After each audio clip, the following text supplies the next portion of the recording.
Running to America does not bring you the solutions you need. You think you're solving something, but you are not. You are worsening the issues within this country. This is my message to the Afriforum movement and people like Ernst Roots, Phil Craig, and those who support what they are doing. What Afriforum has chosen to do is to run to the big scary guy to come and bully South Africa into doing what is right. That never works long term. You may cure the problem on a superficial level, and when you think that you are at peace, the people that surround you, particularly non-white people, may have individuals that view you with a hostile eye and treat you with hostility. And honestly, do you really think that the comrades are really worried about sanctions that America may impose on South Africa?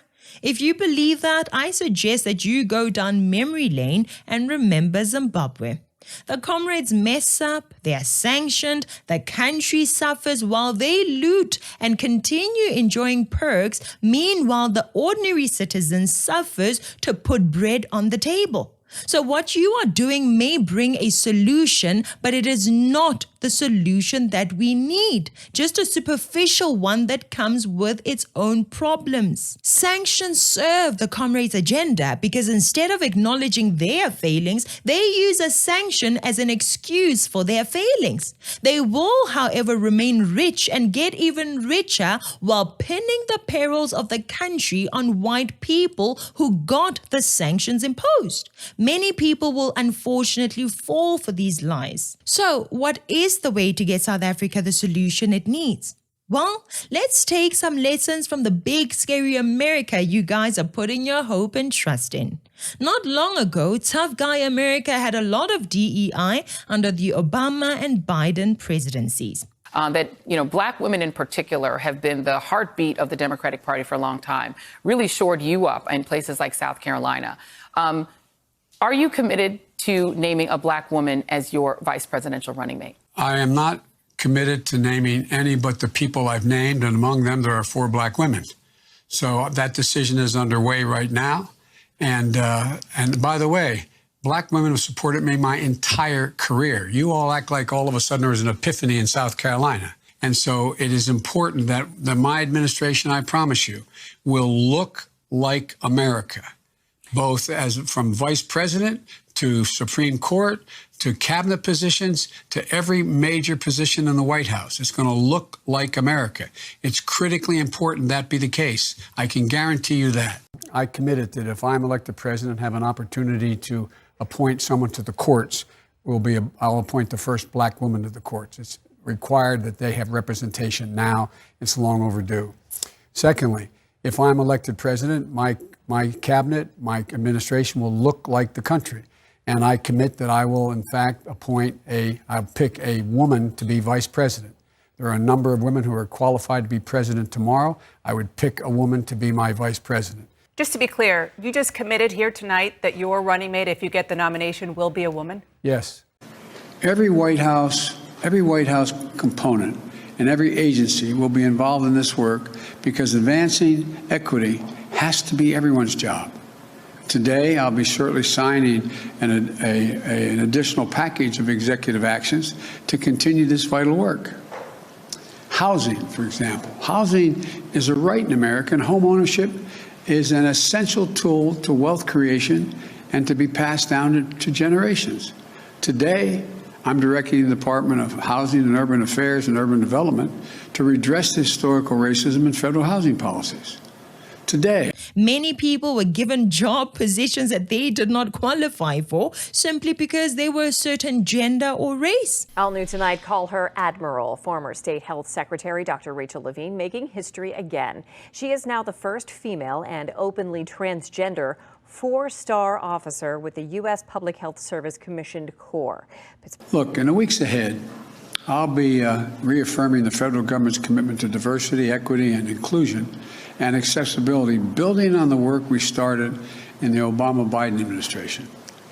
That's why I'm rescinding the previous administration's harmful ban on diversity and sensitivity training and abolish the offensive counterfactual 1776 Commission. Sounds like South Africa much? Incompetent people occupied positions that they were not meant to. How is that different from South Africa?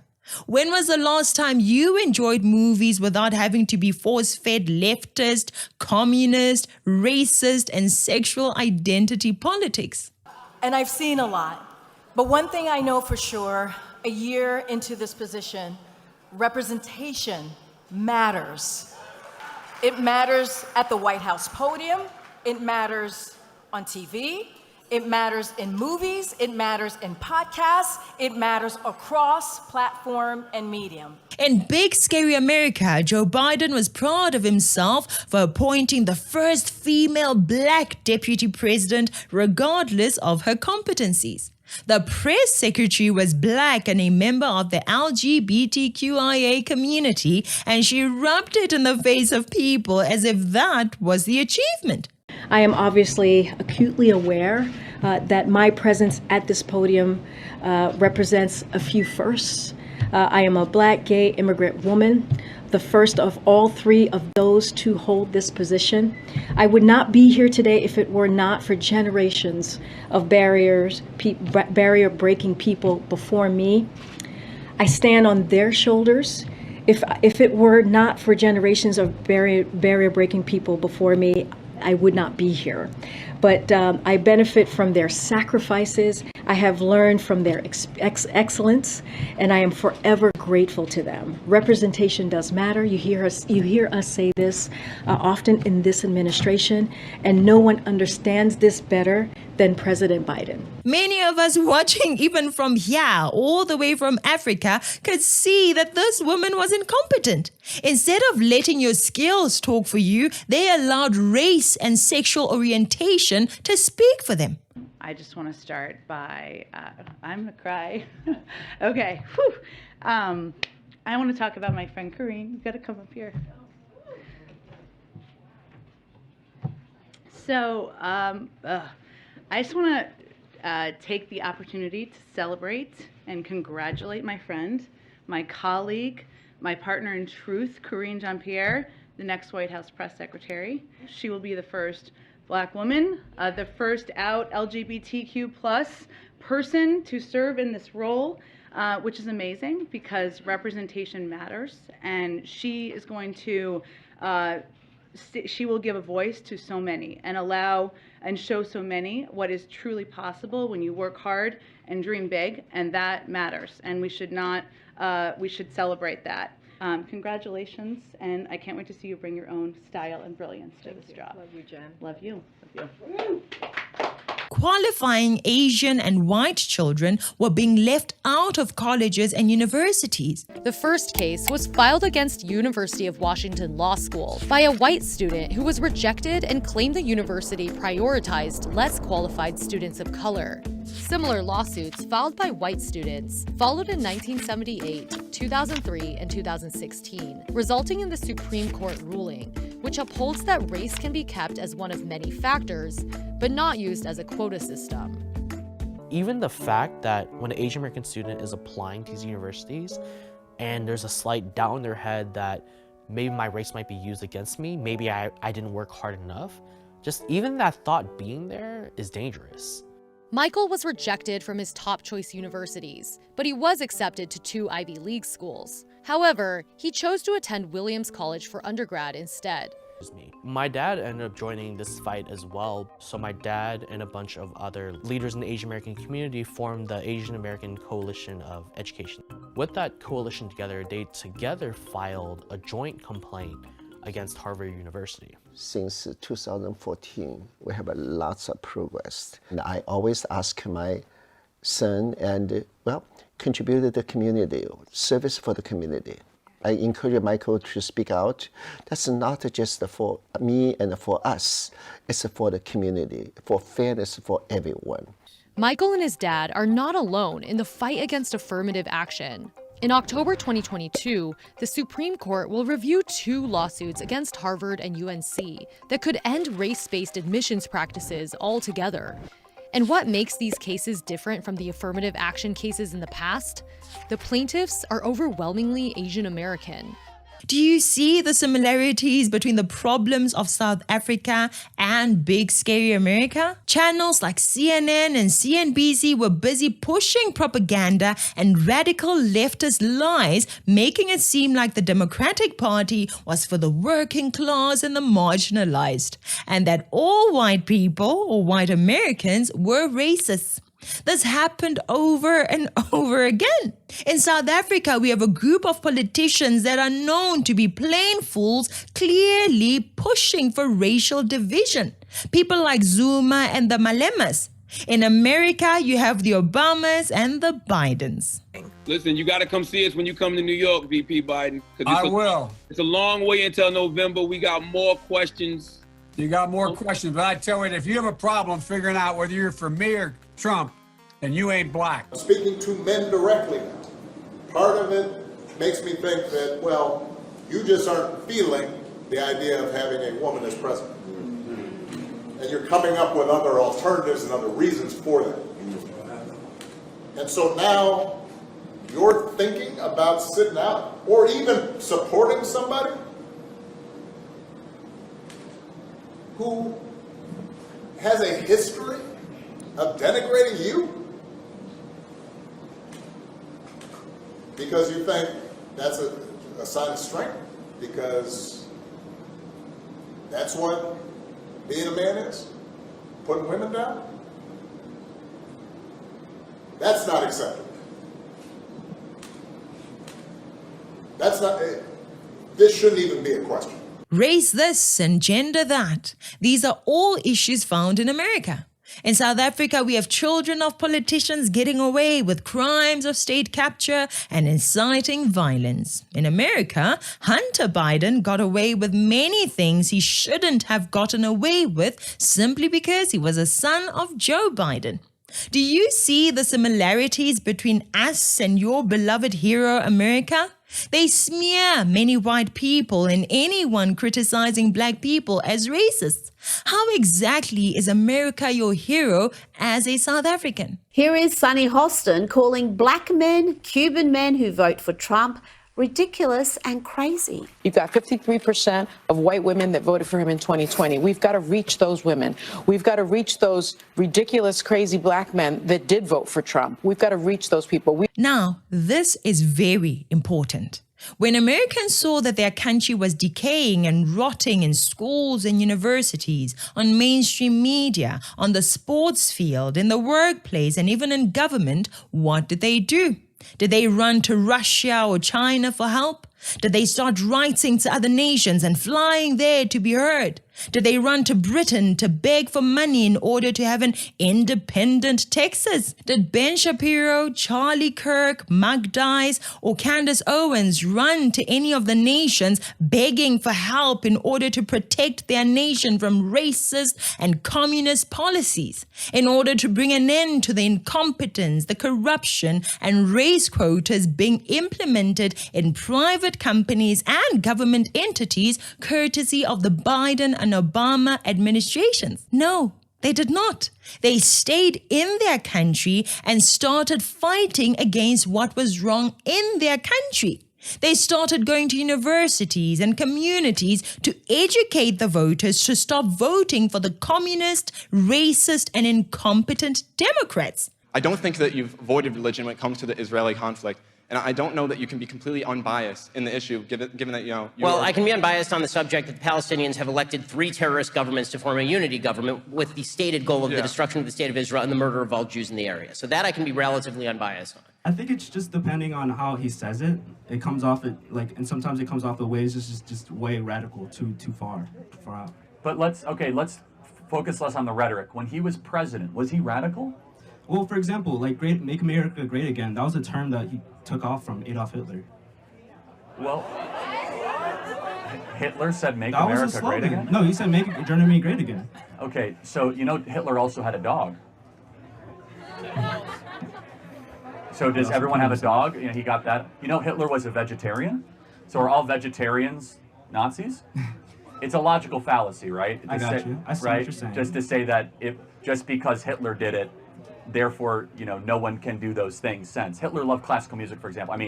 But so what is Make America Great Again? Why are so many of your fellow friends wearing this? Here's why. And it's a good question, because you're coming out of this in good faith.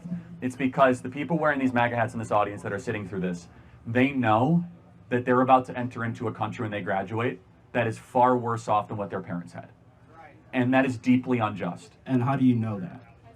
From every possible metric, from home ownership to income levels to crime to depression to suicide, anxiety, alcohol addiction, drug addiction, every objective measurement that this generation is facing is worse off than their parents. This generation is more likely to kill themselves, more likely to get addicted to hard drugs, more likely to check out of society. Like, I mean, every possible metric that you look at, from misery index, from earning money, from disposable income, from money in the bank. They held campaigns to debate and share the truth with Americans that had been fed a lot of the propaganda. But you're told that as soon as you get this degree, everything's going to be great.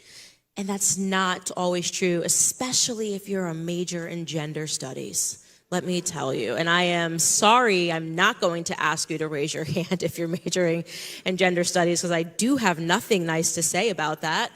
Not going to call you out, but give me a second. So brave. Guys, it's fine, it's fine. Guys, it's okay.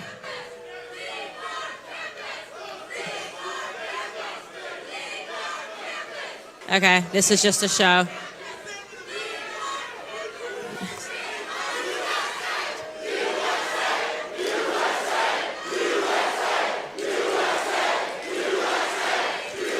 I love it. Can we get the communists out of here? Guys, honestly, if you want to ask a question, I want you to stay here. But if you just want to shout and be an angry communist, could you please just leave? If you have a question, stay here. Stay here. Many Black Americans were bullied to never vote for the racist Trump. Many of them fell for it, but through the work being done by the conservative, free market voices on social media, Trump managed to win. They did not say, it's over for these Americans. They have gone through a poor education system and have believed this garbage for far too long. It's too late to save them. Similar to what many South Africans say about their fellow countrymen. Absolutely not. That is not what they said.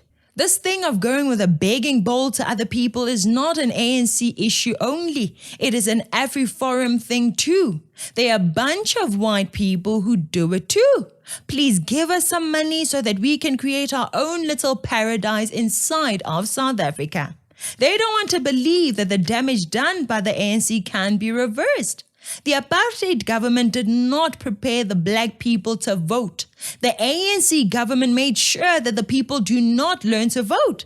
Now, why do you expect people to know how to vote when they have never learned how to vote? Do you think I was born like this? Do you think I always knew about the dangers of communism? Do you think I was born praising capitalism and loving Jesus Christ? I was born knowing nothing, surrounded by Black people, most of whom knew nothing too. We consumed the propaganda just like the majority of people in this country. Through meeting different people, listening to different voices, and observing the different countries, a pattern emerged. Communism and socialism bad, capitalism and free markets good. Something worth noting is that the American conservatives did not give up, but they kept going and going and going, regardless of the backlash they received. What did they achieve? Many people who were blinded, who were believing that the Democrats were for Blacks, for the poor, for the marginalized, woke up to the truth. And in the 2024 elections, they voted against the party that appeared to be working for them and voted for the party that was actually there for them. I want Barack Obama and every Democrat out there to know, you do not own Black people. We are not slaves. Our chains are gone. We do not owe you anything, and we don't have to give you an account for how we choose to vote. The Democrats then unleashed Barack Obama into the wild to shame us black men for not supporting Kamala Harris, despite the fact that she's yet to unveil any policies that represent our interests. But if it was a white politician shaming other white men for not voting based on identity politics, y'all will call him racist. Why is it okay for Barack Obama, Kamala Harris, and all these other people that supposedly look like me? Why is it okay for them to get on TV and shame me for not voting for them simply because they look like me? That is racist, brother. I don't know how else to put it. That is racism. I don't have to vote for Kamala because she's quote unquote black. Just like I shouldn't have voted for yo because you got up there, you tap dance for the establishment, and you ain't do a goddamn for the black people that put you in office. You, brother. You ain't did a thing for us in them 8 years that you was in the White House. And you think you gonna pop up during an election year and try to scold black men for not wanting to vote for your candidate? Have you lost mind? I spent 7 years of my life fighting your administration, you and Biden, by the way, for my husband's military benefits. My daughter died because of Obamacare. I don't give a about you. This message is for President Obama. First and foremost, you're not going to tell me what I'm going to do and what I'm not going to do. Number one, I ain't going to vote for Kamala Harris. I think that she's going to make a bad president. She's a bad vice president. Everything she does, she tries to politicize it, and she hasn't shown the fact that she wants to put America first ever. So I'm not voting for that individual. What you thought you was doing, Barack Obama? Boy, you done stepped out there. All you did was black men off, bruh. All you did was black men off. Why y'all think the American people why y'all think the Democrat Party own black folk? The Democrat Party don't own black folks, bruh. What you thought you was doing with that? We see the play. We know, we see the play. Kamala Harris is losing. She's not going to win. The audacity of you to say to us that we are required and we better vote for Kamala Harris and that we don't want to see a woman in a position of power. You're a liar. Instead of replicating the same here, you want to rush to them for rescue. You complain that the ANC has raised a people that does not want to work but wants to complain and have the easy way out. But maybe it's time to look in the mirror. Are you willing to work for a better future for South Africa, or you simply want to be handed one through the input of other nations? Why do you expect the ANC to educate people on how to vote when the ANC likes racism and division? How do you expect the ANC to educate the people about honor, competence, morality, and free markets? How? Use your heads. The ANC and its babies want the people to be as dumb as they are right now. And guess what? The ANC, EFF, MK want you to go to American Britain to complain.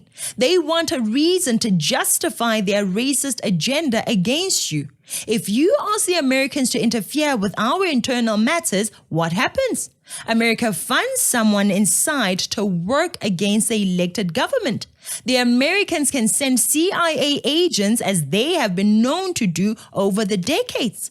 All of that works against you.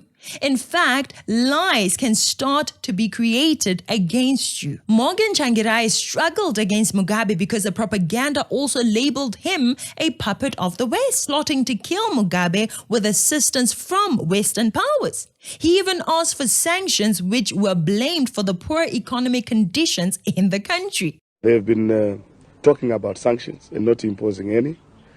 We have called for EU long time ago to impose targeted sanctions to have an effect on the behavior of this government. It's too late now. Right now, if South Africa loses AGOA, what happens? The ANC will blame Ernst Ruth and Afriforum, and all white people will sadly be painted with the same brush. All white people will be viewed as Afriforum and as Ernst Ruth. With the use of social media and continuously going to universities and the streets to talk to people, the right wing or the conservative population of America helped push Trump into office. Citizens normal like you and I fought hard to get their ANC out and Trump into office. People fought to get their own citizens aware and more knowledgeable through Twitter, Facebook, YouTube, Instagram, you name it. They went to the communities and educated fellow citizens face to face. They saw the danger in their own country and they did their part to save the country instead of running to other countries for salvation. President Donald Trump today placing blame on the deadly plane crash on DEI initiatives and the Biden administration. The president claiming Biden-era plans pushed the FAA, which oversees air traffic control, to hire people he says have severe intellectual and psychiatric disabilities. The 64 people aboard the American Airlines plane are presumed dead. We must have only the highest standards for those who work in our aviation system. I changed the Obama standards from very mediocre at best to extraordinary. Only the highest aptitude, have to be the highest intellect, and psychologically superior people were allowed to qualify for air traffic controllers. That was not so prior to getting there. When I arrived in 2016, I made that change very early on because I always felt this was a job that, and other jobs too, but this was a job that had to be superior intelligence, and we didn't really have that, and we had it. And then when I left office and Biden took over, he changed them back to lower than ever before. I put safety first. Obama, Biden, and the Democrats put policy first. When you don't have the best standards in who you're hiring, it means on the one hand, you're not getting the best people in government, but on the other hand, it puts stresses on the people who are already there. The people of South Africa need their minds changed. Many of them don't know it. You can't blame people who receive poor education for the outcomes you find in our democracy. The comrades are the problem, and they have been whispering evil ideologies to our people for decades. We have a chance to do good here, reaching out and spreading the message. Democracy always works. It either works for you or against you. If the people are immoral, like in South Africa, if the people are misinformed, like in South Africa, if the people are poorly educated, like in South Africa, if the people are divided, like in South Africa, you get the worst results from democracy. You get a genocidal, murderous, incompetent, tribal, racist, evil, selfish kind of democracy. Shoot to kill! Yamaza, kill the poor, the farmer, kill the poor, the farmer, brr, pa, pa. You know what's funny? South Africa is not yet in the worst case it could be, and I don't want to see that happen. If you don't want that either, stop pulling away from South Africans and let's start working together to do the necessary educating and informing. You, Unstroots, you, Afriforum, you, mom and dad, brother, sister, friend who is watching. They don't think or see themselves as being lawyers or doctors or president or anything like that. They just see NBA players, rappers, things like that. And we see that the left has put so much money and time and effort into reparations and critical race theory and stuff like that. How are they able to manipulate the situation when the outcomes are very much outweighing and having negative consequences? How are they so able to freely manipulate that situation? Yeah, that's a good question. What they're doing is they're weaponizing our struggle to sell us a lie. Instead of saying, we know that America have unduly put black people through a certain struggle, let us empower you to empower yourself, not sit here and let us hand you something. And that's what they've been doing over the last several years. They don't fix the schools. They just let you in a university with affirmative action. It's like, no, fix the schools so the kids are qualified and they're competitive. You don't go to the end of the line to try to fix something. You go to the root of it. Young black people, like when I was growing up, I never thought about being a doctor. I didn't know a doctor. I knew a whole bunch of dudes playing college football. I knew a whole bunch of dudes rapping. I wanted to be like, Tupac was my favorite rapper. But we used to battle rap to be Bone Thugs and Harmony. We just didn't have the vision.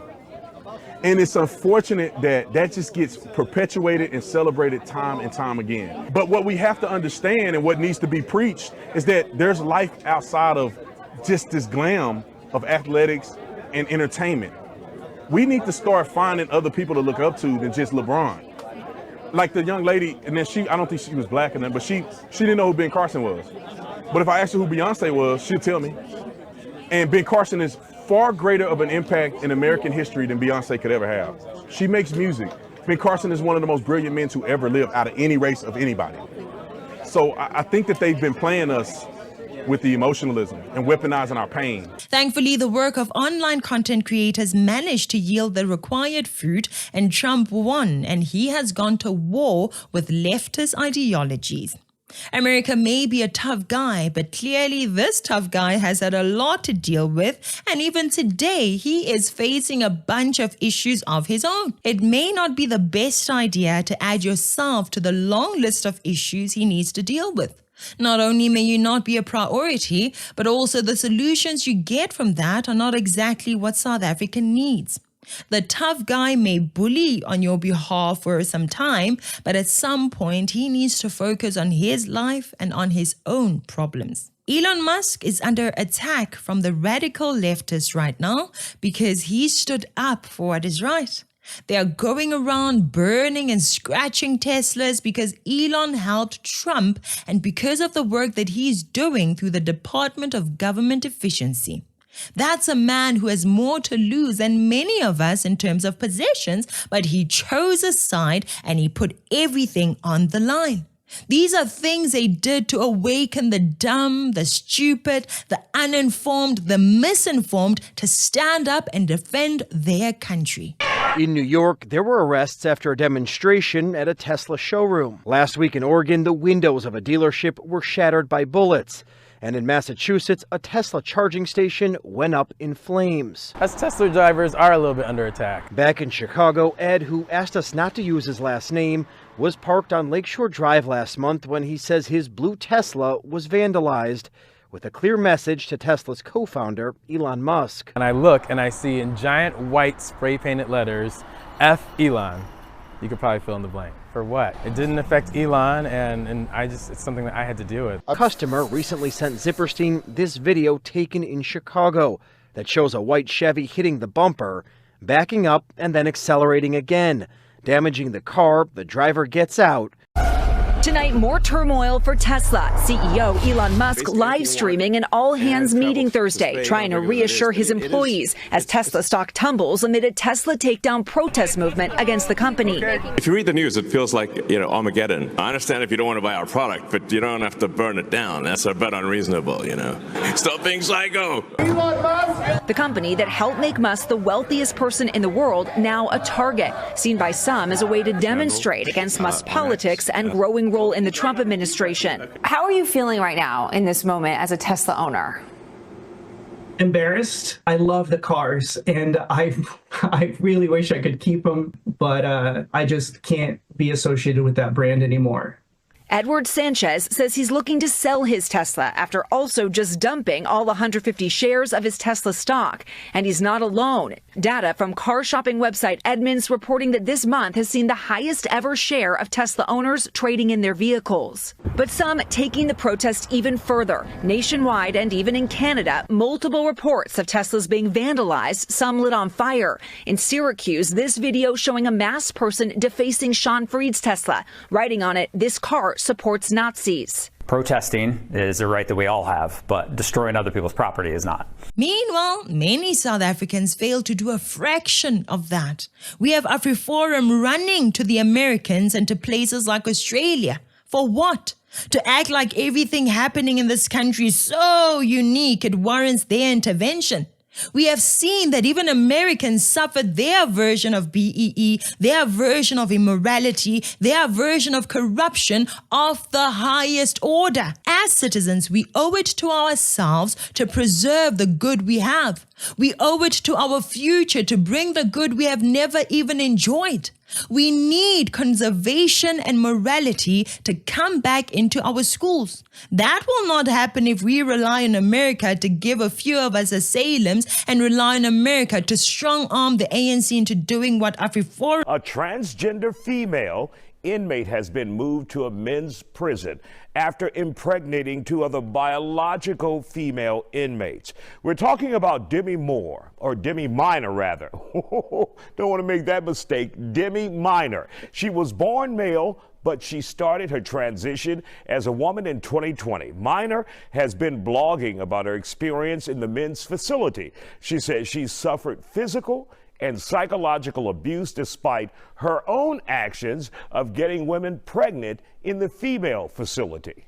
We need to look within, just like the American voices looked inside their country when America was being rotten by the radical leftist lies. They fought hard with their voices. The people rose up better informed and went to vote in their numbers, and even then it was a close race. Don't sit by and watch as some of us fight to bring morality, racial unity, honesty, competency, love, and harmony within our country.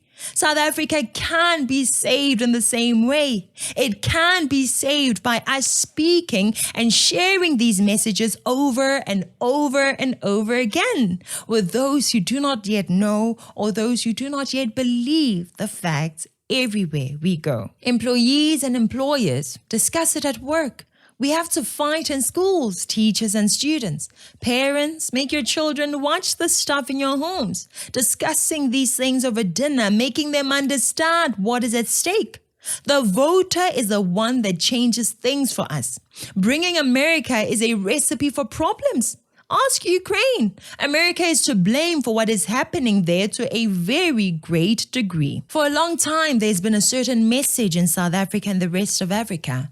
Most African people have been fed the same rubbish by parties like the ANC, EFF, ZANU-PF in Zimbabwe, and parties like these in other parts of Africa. Through propaganda, intimidation, talks about the struggle, and sometimes even violence, the African masses were made to think like the African Americans. Black man victim, white man villain. Black person good, white person bad. Communism good, capitalism bad. Our job is a simple one. Inform and get rid of propaganda. Speak up for unity and speak up for all races. Stand up to the lies and be fearless against the leftist hate, their racism and intimidation that is often demonstrated in their mob mentality. Get rid of the groupthink. Get rid of the idea that black votes this way and whites vote that way. Embrace free markets. Embrace unity, morality, and patriotism. Just like American individuals and businesses stood up for America, South African businesses and individuals should all get behind the same message. Not the habit of Afrikaners fighting their own little battle over there, blacks over there, Indians over here, and coloreds over here. One country, one anthem, one flag, one message. If you will fight for South Africa, please like and share this video with many other citizens. Please subscribe and join our membership or buy our t-shirt. Thank you so much for watching. I'm Katlego. This is Citizen Concerned. And until next time, beware of the comrades.